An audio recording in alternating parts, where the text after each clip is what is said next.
Welcome to Goldfish on Games, where recently I made this, a consoleized GBA. And one thing that surprised people more than anything was how I designed the shell. Now, I didn't use the more standard Tinkercad or AutoCAD, no. I used a game, Counter-Strike 2, or its level editor, Hammer. And considering the amount of interest, I figured it'd be fun to show off this workflow. As at one end I could show how you can be productive in a tool if you know it well enough, and at the other, as an example of how not to do things. But as they say, if it's stupid and works, is it stupid? Well, in this instance, I think yes. First, I'll show how I use Hammer, and hopefully give you an idea of why I continue to use it, even with its downsides, which will be well on display. And then I'll show you how I take something from Hammer and then get it into my slicer of choice. This is how I have Hammer typically configured. I started with Worldcraft in the 90s, so I like that classic 4-port view. And honestly, I have no idea how other people work in just the 3D view. Now I'm going to try and recreate the basics of that shell for the DS Advanced. And first note that I set the grid size to 1. Which in this instance, I will take one block to be 1mm. In reality, this really isn't the case, as if I draw a box 10 by 10, it could be 10mm, 10cm, 10 meters, or even 10 inches, it's just the number 10.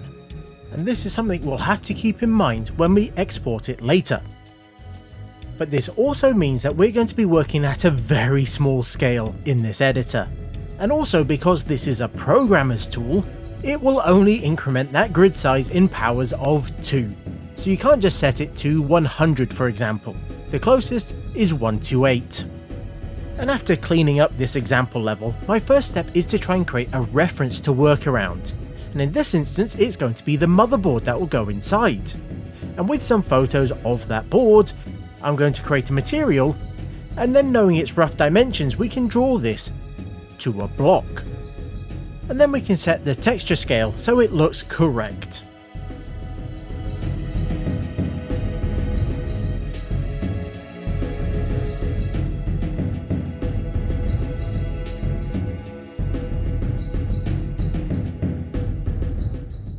This will make it so much easier to make sure that everything fits inside the shell.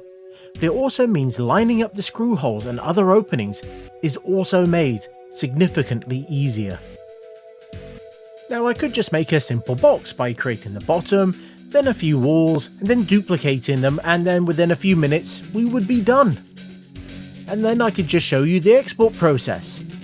But I get the feeling you want to see why I continue to use Hammer over anything else, as that box, well, it wouldn't have taken much to do it in any other editor. So let's try and design something a little bit more complex. And starting off, I want to try and make the sides, as those had most of the shape to them. This requires creating a new block and then extending it so I have more edges that I can move around. And I want to give this mesh the basic shape that I want. And then I get to use one of the best tools in Hammer, Bevel. As I can simply select the edge and then bevel it. And with a bit of tweaking with the number of steps, the size and the basic shape, we can make something that looks pretty good.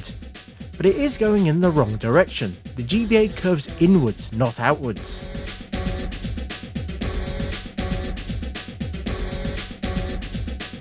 And to recreate that, we're going to have to move this edge closer to what the final shape should be. And then we can bevel it again. Now I don't think I've got it quite as good as my final case, but then I did spend much longer making sure it all lined up. But this is definitely close enough.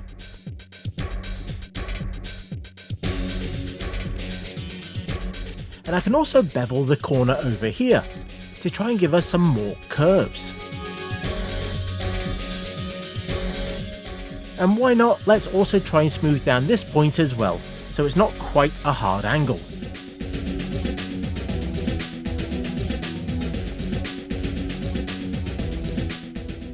And with one side done, I can easily mirror it to the other, and that gives us a base to work with. And it didn't take too long at all to make. But it does introduce a problem. how to make those walls that follow the curves. And for this I'm going to need to use another useful hammer tool, and that starts with selecting the faces around the side of the shape. It's possible these tools might be in the other 3D editors, but I'm not well versed in those, so I'm not sure if there is much easier ways of doing these things in those editors. It's possible there might even be easier ways of doing this in Hammer. This is just the wonky workflow that I've cobbled together over the years. With those faces selected, I'm now going to use the Scale tool, and while holding Shift I can move that blue square widget, and that will scale everything horizontally, resulting in the case getting bigger, as those walls are extruded out.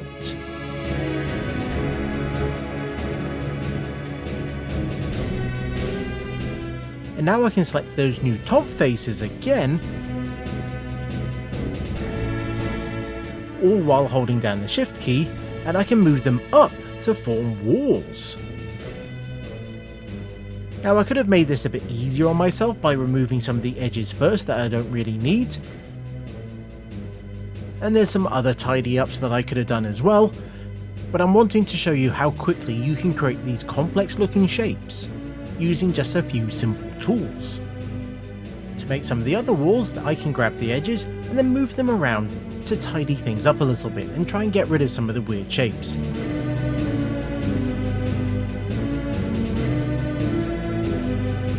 We can also create some new edges and faces by selecting the edges that we want to slice, and then we can hit the V key. This will quickly give us the faces that we need to then build up the rest of the walls, again using that Shift and Move trick. Now, one huge downside of Hammer is its lack of subtractive geometry. This is the process of telling an object that instead of adding to the shape, it should remove from it instead. For example, in the slicer for my 3D printer, I can have this block and then put a negative cylinder partially inside of it, and we can see the results. I can even put it fully inside to create new shapes, which is really useful for creating screw holes, for example. Doing this in Hammer is a whole world of hurt, and if someone knows a better way of doing this, then please do let me know. Now, to make a screw peg, I will take a cylinder and then remove the top and bottom faces,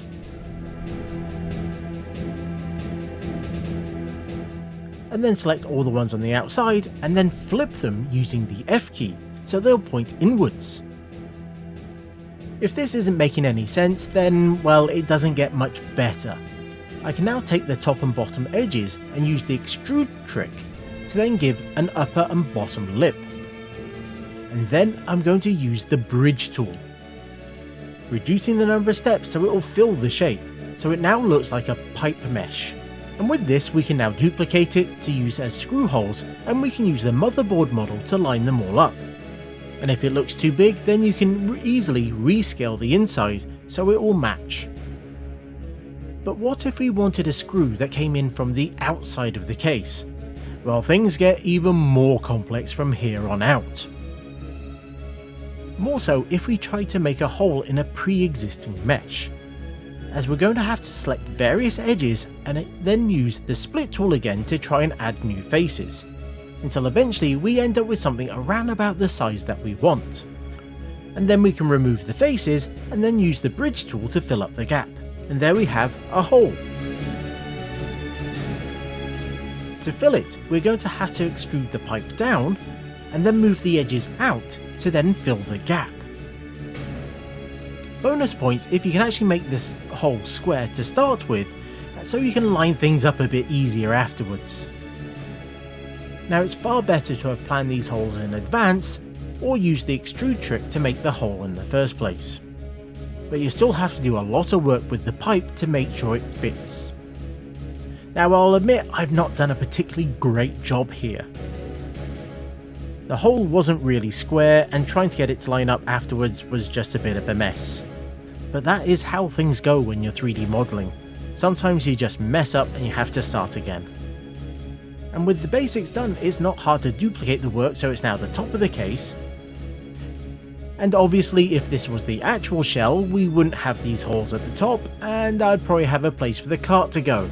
But this is just to give you an idea of the tools that Hammer have, and why I've not really moved away from it just yet. As I can do things like this, beveling the edge to give it a nice curve around the top. And while this is all nice, I'm sure what comes next is why many of you are viewing, so let's prep this to 3D print. And the first thing I'm going to do is move around the meshes, and then merge them together. I find this makes things a little bit easier going forward. I'll then select the right mesh, and then use the Export Selected option. Do not use File, it's just going to create a lot of mess. And I'm going to export it as an FBX. I found this worked much better than the other formats. And the tool that brings all of this together is Blender, or at least it's one that worked best for me, to convert between the various formats. Now after removing the camera and the box, we can then import our FBX file, and then we're going to export it again, but this time using STL. I also found that tweaking the scale can really help here. Typically 100 worked good for me, but I also found that this value differed if I'd had the camera in place when I imported it. With our newly created STL, let's start up our slicer, and if we drag it in, if everything worked correctly, then it should load up with the right size. If the scale is wrong, it might then ask you if the model is in millimeters or inches. You might then have to rescale it afterwards. I also have this issue where occasionally I might need to fix the mesh. You'll get that little icon when it detects issues, at least in the slicers that I've used. Then it'll have an option for you to fix it up. Now most of the time it's okay, but every so often it will break the model in some very odd ways, which requires tweaking it again in Hammer and then going through the re-exporting process. But this one, it seems to be ready to slice. And it's going to take about 4 hours on my Cobra 2 Neo. One thing I found useful was mixing the model I imported with the shapes provided by the slicer, so I could add a negative volume with it to try and create those screw holes if I wanted.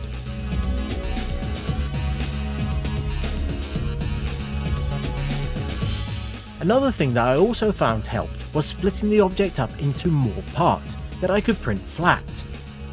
Also colouring them differently using the mesh colouring helped them stand out from each other while I was using Hammer. As you can see from the file I used for the actual shell, I also tended to take clones of the objects when I placed them down flat. I could then also group them into batches that I would then print. So is this a good flow? Not really. Having to use Blender as a converter isn't the best, particularly when I probably should be using Blender for the whole thing, but that's how it goes. But it does work, even if I wouldn't recommend this to anyone else. That said, if you know how to use Hammer and you want to use some of those simple 3D modelling skills, you could do much worse than put them to use here. And in theory, it doesn't really matter which version you use, as I recall them having those export options in previous versions as well. But I do like how easy it is to create complex objects using the Source 2 Hammer, and everything I learned for it gets used in my CS2 maps and vice versa. And until next time, I was the Gouldfish. That was not something you should try at home, and this was Gouldfish on Games.